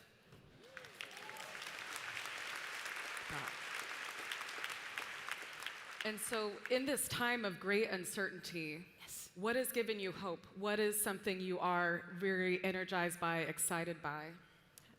Again, I'm excited by coming from a family that has never been willing to give up. I am really good at losing. I'm like the best loser I know. It's a learned skill. They tell you in technology, you tell you in entrepreneurship, you have to fail fast and fail often. I have tried both. Sometimes it takes a little bit longer, but I never learn my losses. When you learn your losses, you dwell on the mistakes that you made, not because you're learning from them, but because it's safer there, because it's something you understand. I don't learn my losses, I learn my lessons. What can I extract from the decisions I made? Who else messed me over? What can I do about that? Can I put them in my book and get my revenge that way? But I also look for what are the unexpected ways that I can do better. I did not think I would know more about AI 2 years ago, but I have a niece she was living with me and she was 16, and there's nothing more energizing than a teenager who thinks she knows more and she's right. Like, I had to learn AI just because I couldn't let that stand. But what that means for me and my sense of hope, it's knowing that folks like you, Rachel, exist, that you're questioning the ethical and humane dimensions of what we're doing.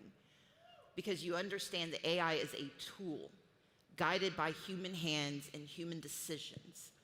And I sit in a room right now with people who understand what happens when that humanity is ignored in favor of profit.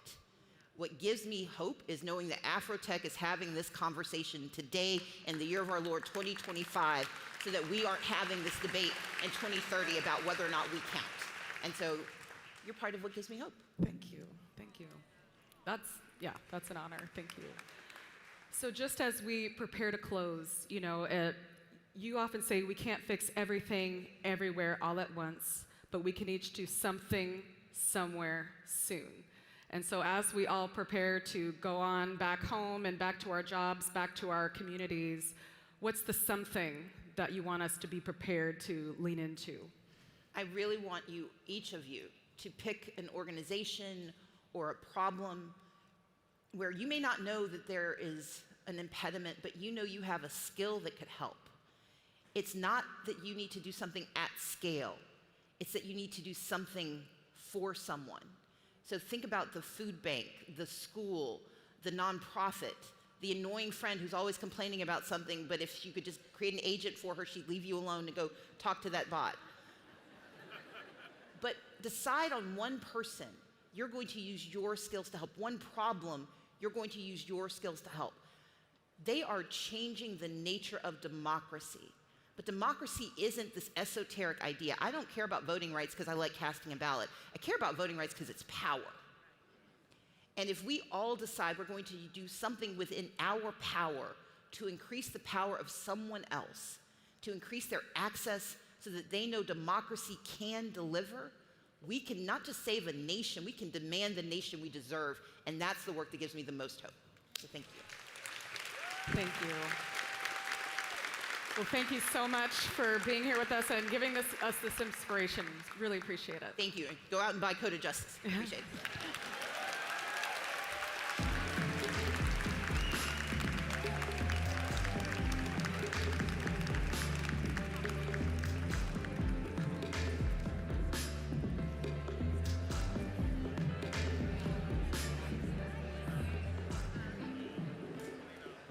That was so powerful. Thank you, Stacey and Rachel. Next, we'll hear from someone who knows what it takes to stand out as extraordinary. Francois Locodanu is president, CEO, and director of F5, where he leads the company's vision to power secure and adaptive digital experiences. Under his leadership, F5 is driving innovation in multi-cloud application security and delivery. Welcome, Francois Locodanu, CEO of F5.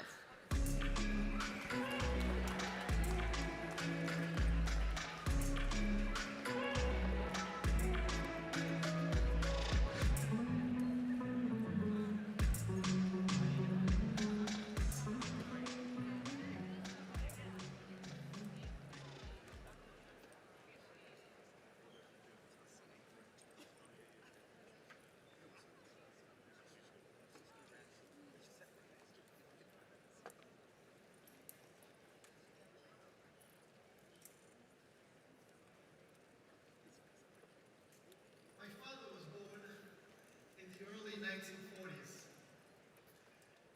in a fishing village on the banks of Lake Togo in West Africa. He was fourth in a family of 16 children. There were no birth records at the time, and so young children gained admission in first grade by lining up by height at the start of the school year. The tallest 60 children were granted admission, and the next 100 were asked to try again the next year. Well, my father was not a very tall child.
full scholarship from the Togolese government to go study architecture in France.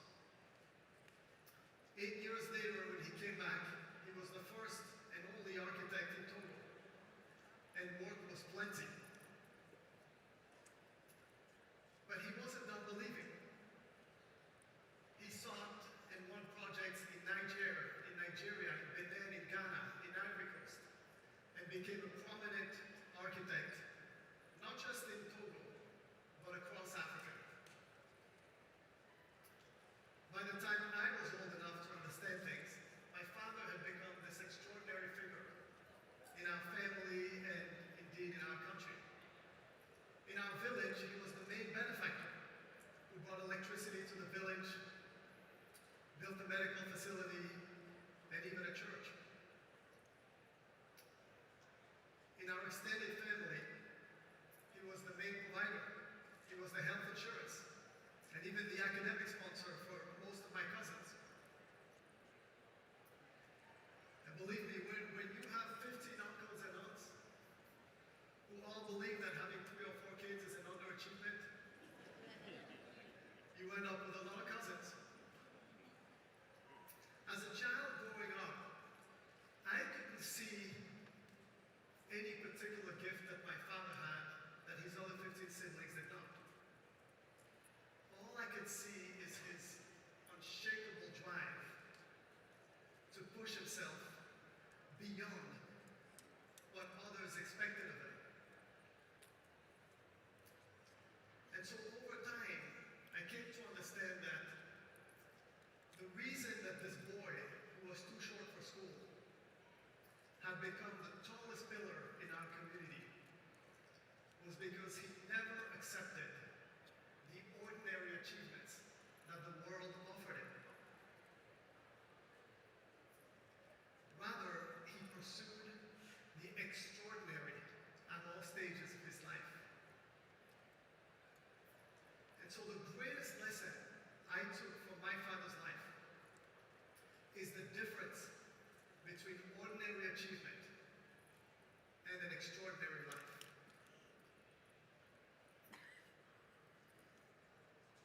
And that difference comes down to one little word: extra. Because there is no way to know and touch extraordinary achievement without pursuing the extra in all matters of work and life. And so while my father remains in Togo, I knew I needed to make my own way. I needed to learn how to apply my own extra energies to build a life of my own design. And so I embarked on a quest to build that life and bring others along with me. With my soul made strong by the rich traditions, the beautiful voices, and the lessons of the people I love so much, I faced one of the toughest decisions in my life: leaving home. And so began my 30-year journey across Europe and the United States. A journey that has allowed me to realize a dream far beyond that of a wide-eyed boy from Togo.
mission is to build a safer, more secure, a better digital world.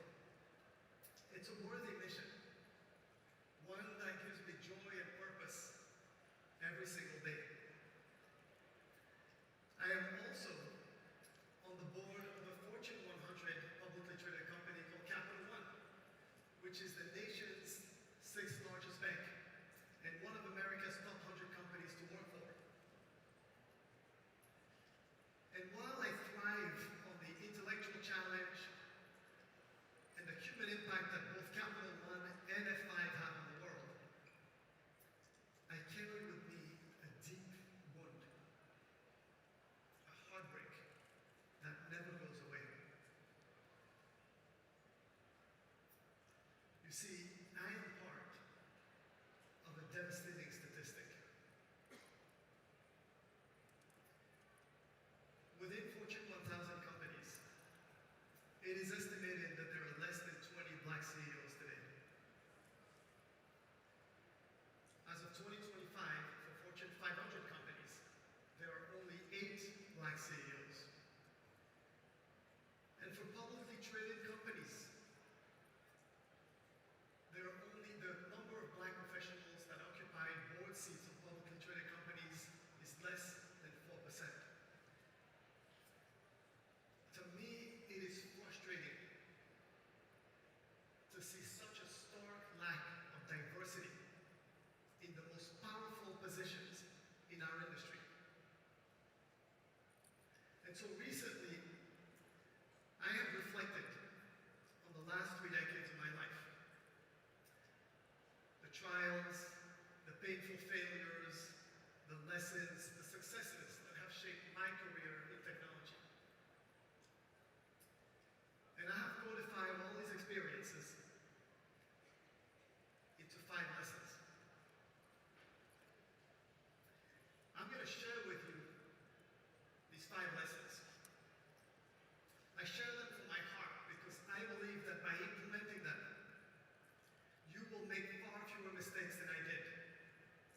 You will shine far brighter than I ever could. And together, we can change these statistics. I will speak only about the things that I have done over and over again over my 30-year career in technology to stand out as a black professional. Because as you already know, even when you're qualified, the world doesn't always open its doors to you when you're different. I call these lessons the 5 truths.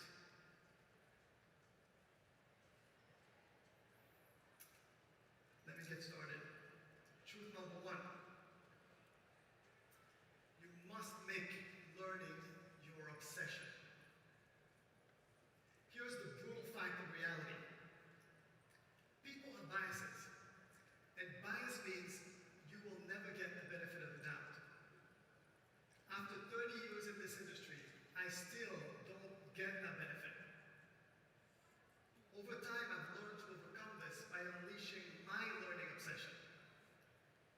This means getting a PhD in your own job. It means aiming to learn as much in a year as others learn in 5 years. And it also means prioritizing the learning potential in your next role. If job B pays $20,000 less than job A, but job B has a higher learning potential, don't hesitate. Take job B.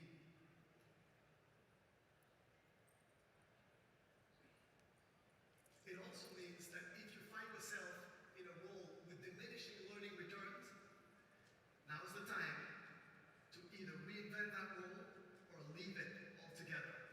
The depth of your knowledge is something that no one can take away from you.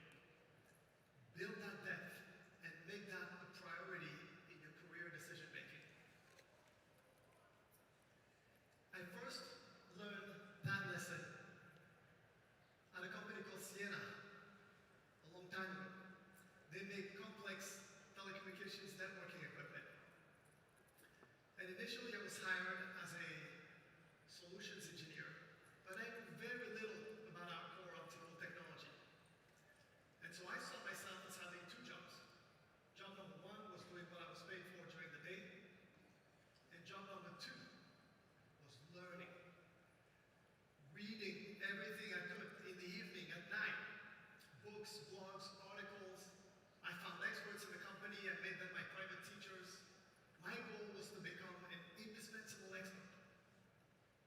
because of this, not only did I avoid getting fired,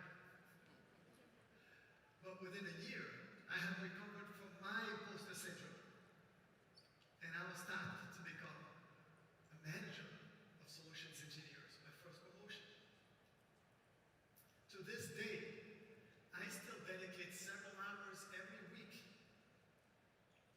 to increasing my depth in certain areas through books, blogs, articles, podcasts, human teachers, and even digital teachers now with AI. Truth number 2. You must recognize and over-prepare for your moments of truth. There are times in your life where, in the space of 30 minutes to an hour, your entire career can be accelerated or set back. These are generally times where the stakes are high. It could be a big meeting, quarterly business review, a project meeting, a client meeting. Any time where the stakes are high and people are going to see you in action. I call these moments of truth. How you show up in these moments is really how leaders build their perception of you. Over time, I've observed that most people prepare for these moments of truth just to pass. Meaning they know the points they're going to make, and they know enough not to be embarrassed. And that is a giant mistake. You must over-prepare for your moments of truth. Meaning you must be ready to go 50 clicks in any direction about your topic. You have to over-prepare in these moments by selfishly shutting out other tasks. The 20 hours you spend investing in a moment of truth will pay massive dividends relative to the 2,000 hours you spend in the next 12 months of your career. You should never aim to pass in a moment of truth. You should aim to blow people away because this is what accelerates one's career. My first big moment of truth was an executive offsite at Siena with the future CEO and a number of executives who didn't know me. I was so scared about this meeting, I didn't sleep for a month. I studied our competitive markets, I went in depth on our technologies, I reviewed all the topics that were going to be discussed at the meeting. When the day finally came, I felt I was ready. And just before the meeting's about to start, I'm standing at the back of the room. I'm wearing my best and only suit, my best shoes that I had polished myself in the morning. I felt ready. And this executive comes to me, and I'm feeling finally, she has recognized me, I'm being seen. But no, she comes to me, she thinks I'm a hotel employee. She asked me to organize a round of coffee for the whole room. I was so shocked. I thought to myself, okay, my suit and shoes didn't do me right, but I'm going to show her what's up in a moment. And when my time finally came to present, my preparation showed. Someone would ask me, François, do you think we can sell optical equipment in Mexico?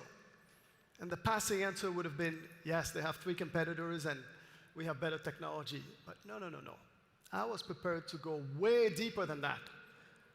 I told them how many fiber miles there was in the country, what the size of the market was, who the local competitors were, what their pricing was, what margins we could expect. Because of that depth, my answers made their jaws drop. The future CEO of the company, who later became a mentor for me, and to this day is still my mentor, on that day after the meeting told me something I never forgot. He came to me and said, François, we should clone you. I felt 50 feet tall after he said that. And after that meeting, because in the space of 30 minutes, the perception of me at Siena had changed forever. And I hold that moment as a private victory over bias, the power of extra, and the power of preparing for your moment of truth. Now, truth number 3 only comes after 1 and 2 because it only works in that order. Once you have a proven obsession for learning, and you have hopefully demonstrating that learning ability in many moments of truth, you have to be unapologetically ambitious. It is your time. Black people, and actually most underrepresented groups, are often not inclined to share their ambitions.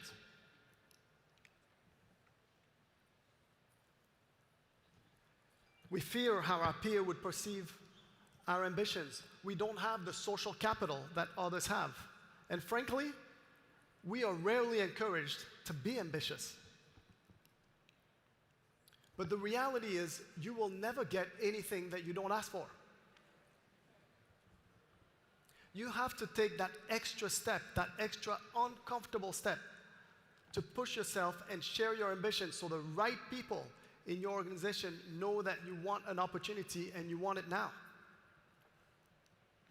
Oftentimes you'll see in organizations, I'm sure you have experienced this in your companies, leaders want to keep you in the organization, but they don't want the hassle to create a bigger space for you. They have to know the risk of not promoting you. You have to create the tension that comes from them knowing you want an opportunity and you want it now.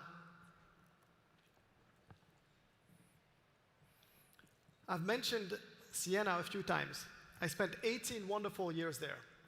In one of my first roles there, I was a manager of solutions engineers in Europe. And I knew that if I wanted to move into general management in the business-to-business part of the technology industry, I had to earn sales experience. And so when a job opened up for a country manager of sales in Germany, I went to see the head of Europe, and I said, I want that job. Let me tell you that he dismissed me immediately. He said, you're not German, you don't speak German, and you've never sold anything. Other than that, you're greatly qualified. I would not even consider you for the job. I said, all of those are true points, but I know our products better than anybody. I know our commercial offerings. I know our competitors, and I'm going to pour my life into this job.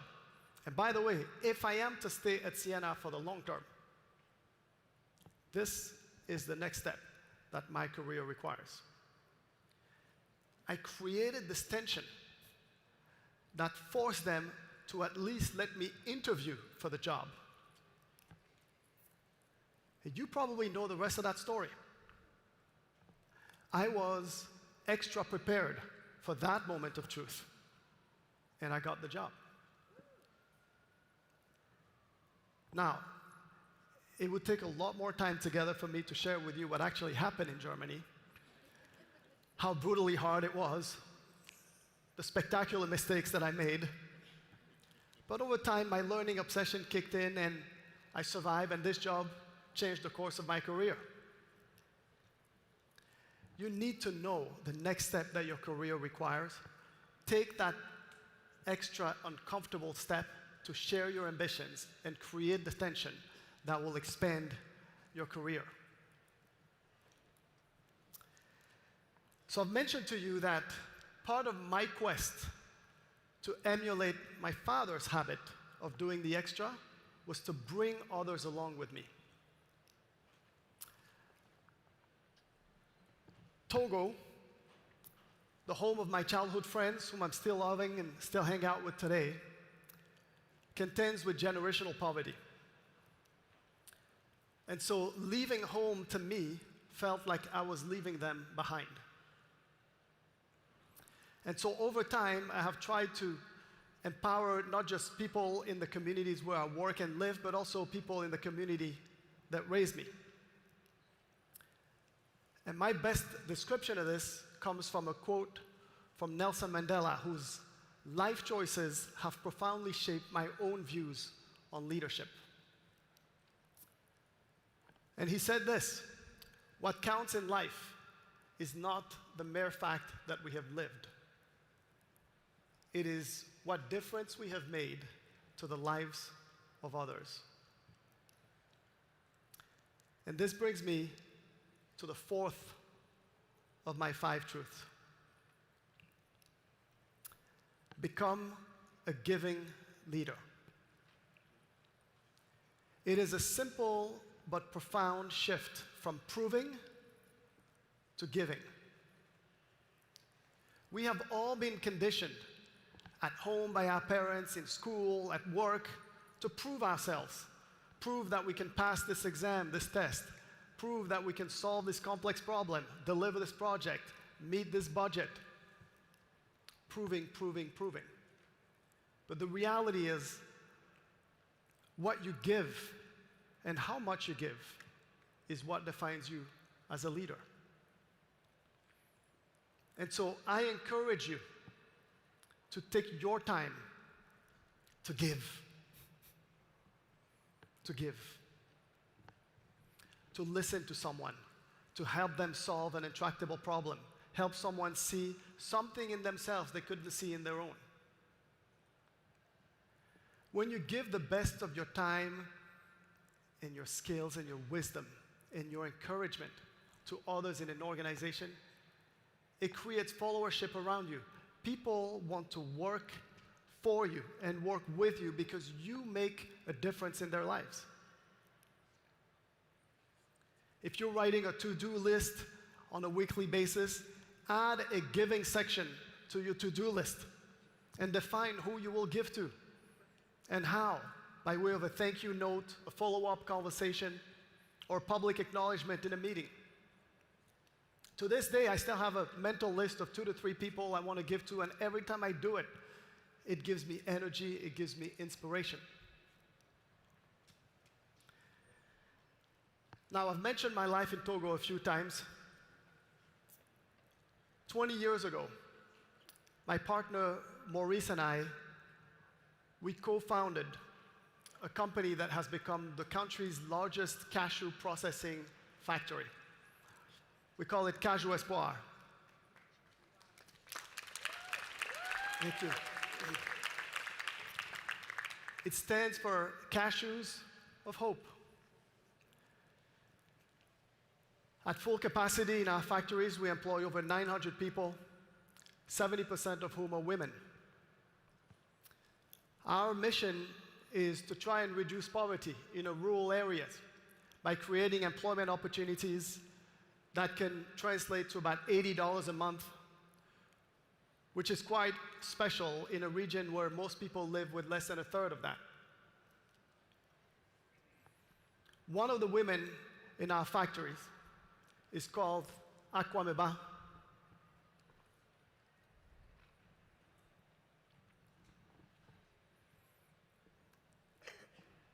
Akwameba used to live about 100 miles away from our factory, and she had heard of the jobs there. But she couldn't come. It took her 18 months to save the $10 she needed to make the trip to the factory just to apply for a job.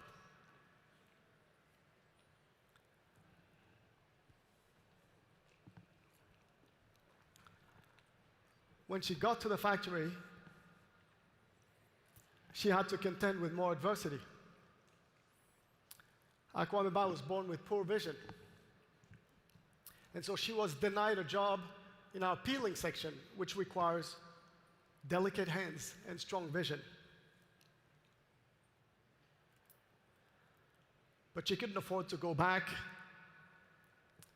She insisted that we give her a job in the shelling section, which is more physically demanding and is typically occupied by men. And so we decided to give her a chance. And after a while, something amazing happened. Aquameba's natural talents, her giving nature, her work ethics began to shine. She began to shine. She has become not just one of our best sellers, but she coaches others. She listens, she provides wisdom, she helps onboard new workers in the factory. Aquameba has no managerial responsibility, she has no leadership title. She was born with poor vision. She's a female worker amongst male workers, but all workers chose her as their leader because of her generosity.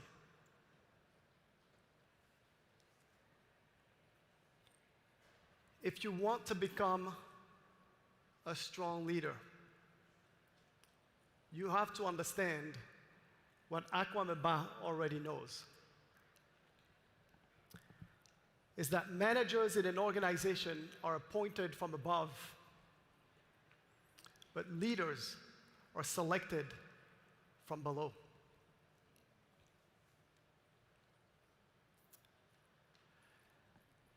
Now, I know at this point, a number of you may be wondering, okay, I can commit to doing the extra and understand that, meaning making learning my obsession, over-preparing for my moment of truth, becoming unapologetically ambitious, sharing my ambitions, and becoming a giving leader. But what comes next? Well, what's next is far more personal. What next may mean doing something that is so far outside of what's comfortable that sleeplessness visits you for weeks. It may mean doing something so personal, so vulnerable, that no one can save you if you fail. Or doing something that you will remember for the rest of your life. Like this moment for me.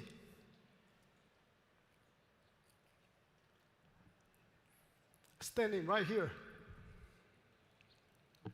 sharing my story.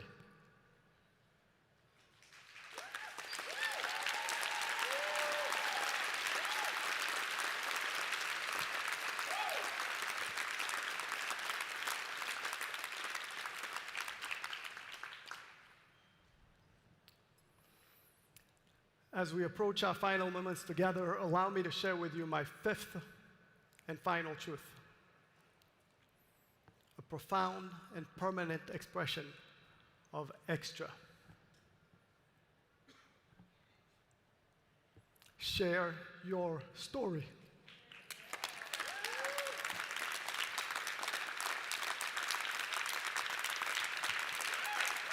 Share your story.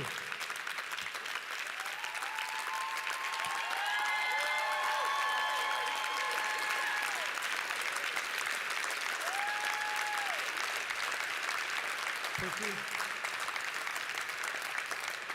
Share your story. You may underestimate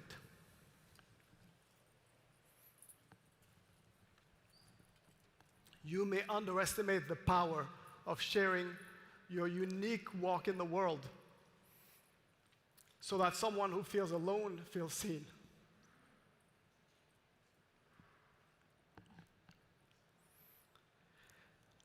Sharing what you had to do to get here so that others in the same fight feel joined. Or sharing your triumphs, just like my private victories, to help a brother or sister's dream feel possible.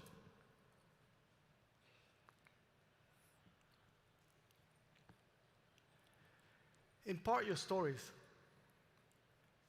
through self-publishing your writings, writing a blog on LinkedIn, volunteering to speak at a team event or company event.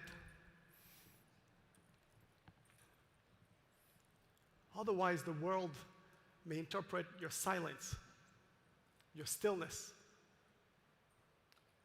your untold story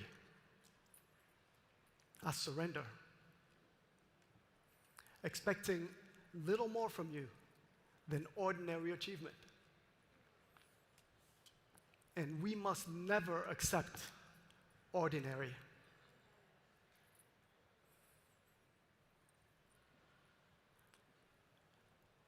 You know, I look around this room and I see you.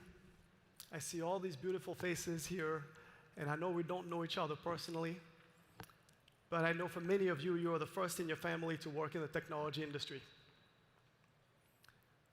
I know there are a number of you, you're the first in your family to graduate from college. And for all of you, all of us, the first in a generation of the diaspora to walk into rooms that were never designed for us and refuse to walk back out.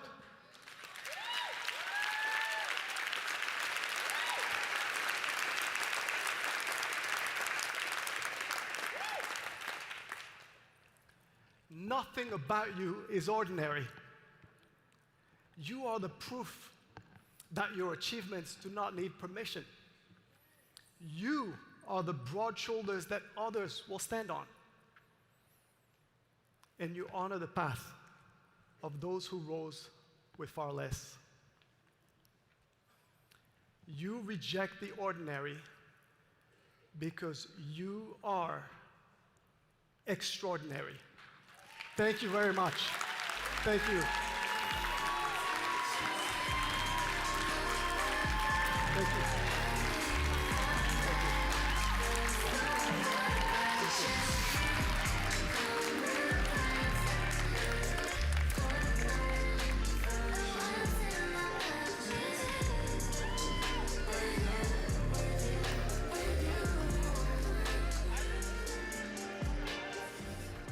All right, friends, it's time for a quick break.